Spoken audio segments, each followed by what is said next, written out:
Let me be permitted to take some liberties with the given title and substitute my vision with a few visions of India of 2047. The past 79 years have told us that there are many imponderables and surprises in store that defy a predictable vision of where we are likely to find ourselves in 20 years from now. In today's lecture, I will first speak on the vision of the Indian legal system for 2047, with a particular focus on the judiciary. Here again, I will speak more about judicial administration, a topic not much discussed, and less on what courts do on the judicial side, a topic that has been much discussed. Thereafter, time permitting, I propose to touch on a few other issues. The broken legal system that we inherited has remained broken. Legal historians have told us that the Anglo-Saxon adversarial judicial system that was introduced sometime in the 18th century quickly became dysfunctional. In response, and after eliciting views of the then magistrates through a questionnaire, Lord Cornwallis promulgated on 3rd December 1790 a scheme that transferred the administration of criminal justice to the hands of the East India Company's English servants. Soon, this new system too failed. The judicial officers were accepting bribes with impunity. Crime was promoted as criminals felt that money could save them from the law. Proceedings in criminal courts were dilatory. Prisons were overcrowded and insanitary. All sounding too familiar, I'm sure. The 19th century was no different.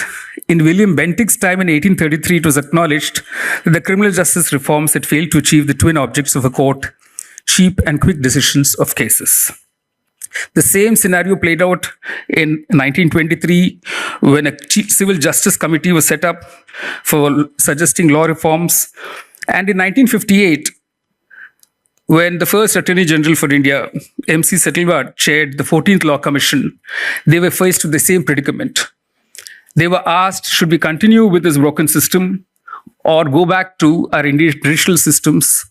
They opted to answer the latter question in the negative, and they said it was enough if we tweaked the current system, despite acknowledging that the primary cause of judicial delays was a host of extraneous and personal factors like an inefficient and inexperienced judiciary, insufficient number of judicial officers, an incompetent and corrupt ministerial and process-serving agency, the diverse delaying tactics adopted by litigants and their lawyers, and the unmethodological arrangement of work by the presiding judge and the heavy file of arrears. Then we have Justice Krishna Iyer, in his inimitable style in 1992, telling us that for the lay person, the judicial process was a riddle wrapped in a mystery inside an enigma, with its baffling legalese, lottery techniques, habitual somnolence, expensive proclivities, multi-deck inconsistencies, tyranny of technicalities, and interference in everything with a touch of authoritarian incompetence. So here we are after 79 years grappling with the same issues: too many cases, too few judges, costs, uncertainties, and delays. The problem is complex, with moving parts that are imperfectly interlocked. Let me attempt helping you all decipher some of it. To state the obvious, we do not have enough judges. A few statistics require to be noticed, and all of you need to hold your breath. First, the district judiciary. The current pendency in our district courts is over 5.1 crore cases, 80% of which are pending in the criminal courts. Every month, around 29 lakh cases are instituted, and every month, our judges in the district courts dispose of 24 lakh cases. While the sanction strength is around 19,500 judges, at any given point in time, the working strength is only around 18,200 judges, a vacancy of almost 1,300 judges. The per judge load in the district judiciary in our country is a staggering 2,750 cases. Every year, around 2.6 crore cases are freshly instituted, and around 2.4 crore cases are disposed of. There is therefore an unchanging pendency of around 5 crores. Basically, our district judiciary are running hard to stay in the same place. Now to the high courts. The current pendency is 65 lakh cases, of which 45 lakhs are civil cases. The sanction strength is 1,122 judges, but the working strength is only 810, more than 300 vacancies. The per judge load is over 8,000 cases, whereas the Malimat Committee in the 1980s recommended a feasible per judge load for a high court of 1,500. Over 10 lakh cases are instituted annually in our high courts, and an almost equal number is disposed of, meaning that the overall pendency remains the same. Again, high court judges are running hard to stay in the same place. Now to the Supreme Court. The current pendency is 93,000 cases. The sanction strength was only recently raised to 38, and already we have 4 vacancies. The caseload per judge is above 2,400. And as all of you know, ours is the only Supreme Court that does not sit en banc. We have as many as 38 judges now. We have as many as 17 benches. So very often you will have Supreme Court lawyers tell you there are at least 17 Supreme Courts in this country. The caseload of 2,400 is perhaps the highest for any Supreme Court judge anywhere in the world. A Supreme Court judge today is having to read on Mondays and Fridays at least 65 paper books. And you can imagine what a stress it is on both the mind and the heart. In 2025, around 62,000 cases were instituted and nearly 57,000 cases disposed of. And we call this a case clearance rate, which is around 90% across the board. Yes, the collective pendency of cases is the highest for any judiciary in the world. It reminds us of the work that remains to be done. But that is only part of the story. We need to acknowledge that a lot of work is being done by the existing judicial workforce that is clearly overworked. While the Supreme Court manages to have a full complement of judges, we never had a full capacity of judges at any time in the district judiciary and in the high courts in our country's 79-year journey. This is a kind of paradox because judges have to be appointed from amongst lawyers, and we have at present in this country over 20 lakh lawyers. The question naturally is, can we not find among this huge number of lawyers a few who can fill up all the vacancies in all the courts? While the logical answer ought to be in the affirmative, in practical terms, the truth is that we are unable to find enough lawyers who fulfill all the requirements for being appointed as judges. Let me explain this further. In the district judiciary, there are 2 levels of judges: the junior division judges and the senior division judges, who are also known as higher judicial service judges. At the level of the junior division, the recruitment percentage in the recent past has been more than satisfactory. This is owed to a combination of factors: a better crop of law graduates coming through the 5-year law course, looking for a career in the judiciary. The selection process is quite rigorous, written exams followed by interviews. The mushrooming of coaching centers for these exams has certainly helped. Since the starting pay packet for a junior division judge is reasonably good, and there is security of tenure, it has attracted an increasing number of women law graduates. This augurs well for the system as a whole.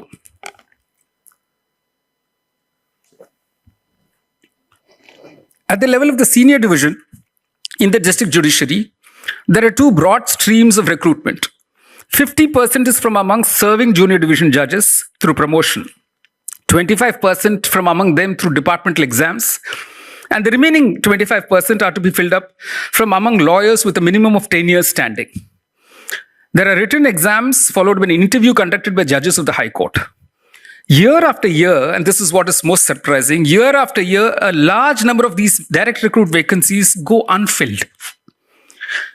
And I must pause here to share with you what Justice Madan Lokur shared with some of us who were his colleagues in the Delhi High Court after coming back from conducting one of these interviews.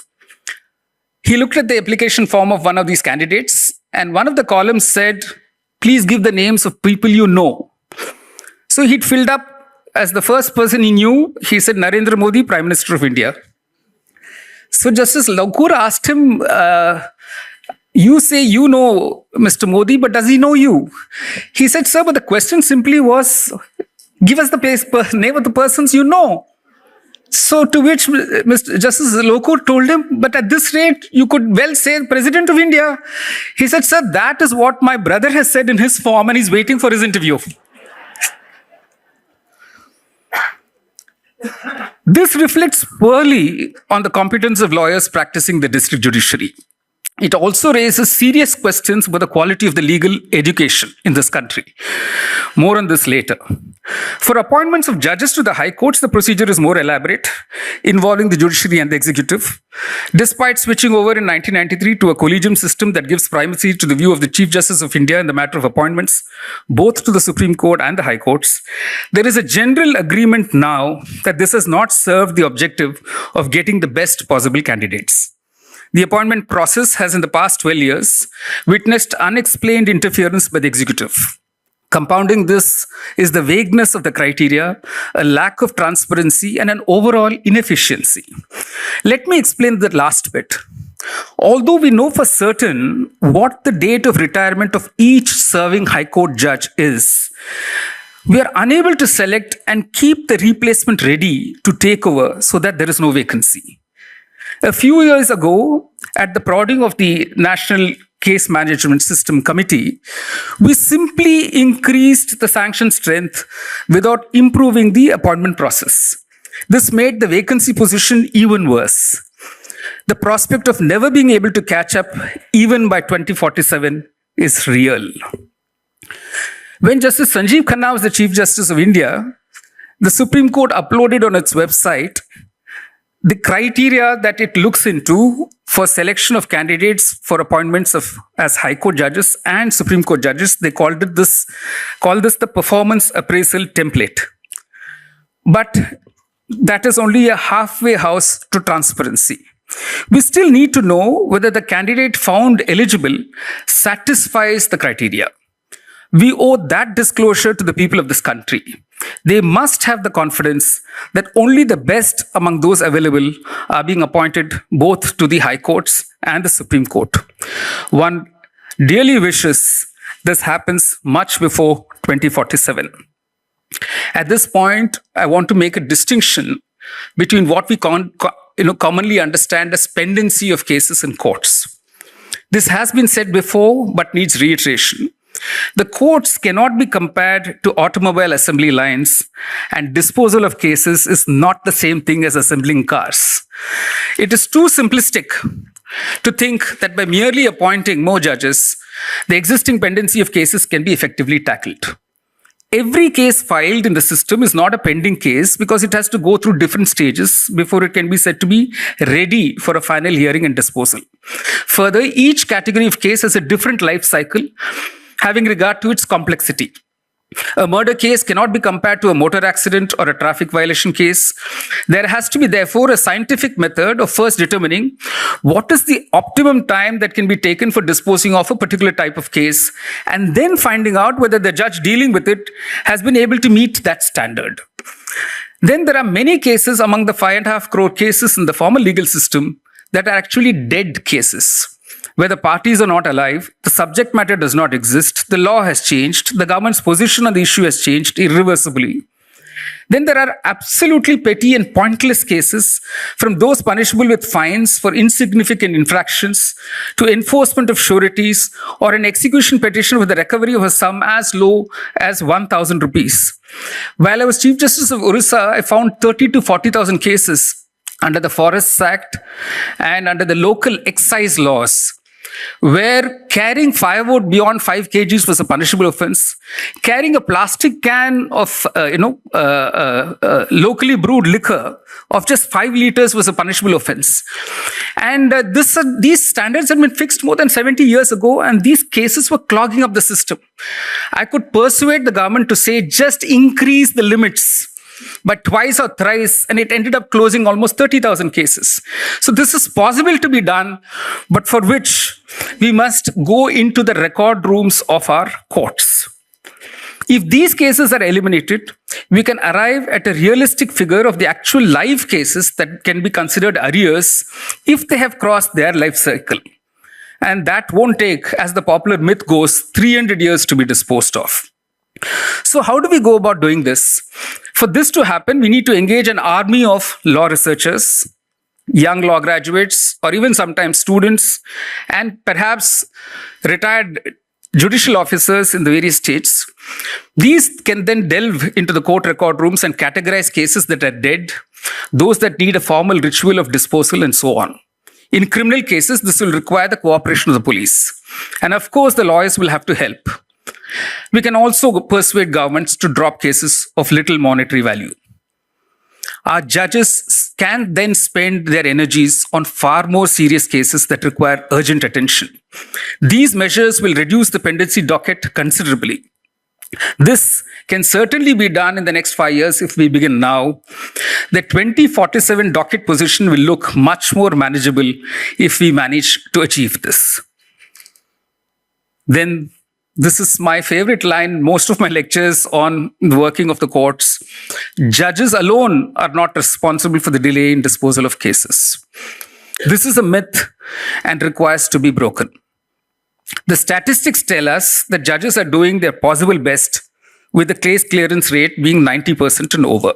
Yes, there are judges who are shirkers, but then there are those among them who are ant-like and do the heavy lifting of the overall case load. It would be fair to state that at all levels of courts in our country, there are around 20 to 30% of the serving judges who are punctual, punctilious, conscientious, hardworking, efficient in court and case management. We should be worried about the remaining that aren't. There are several pressure points that affect the output of judges. The pressure of case overload. I've had young magistrates come and tell me, even if I work from 9 in the morning to 7 in the night, at the end of the day, I have some 50 more cases on my docket, although I have disposed of at least 60 cases today. And that can be backbreaking. Then there's the pressure of recalcitrant and unhappy lawyers and litigants, the anonymous complaints of corruption, anxiety about disposal, intense media glare, strictures from the high courts and the Supreme Court. The list can be endless.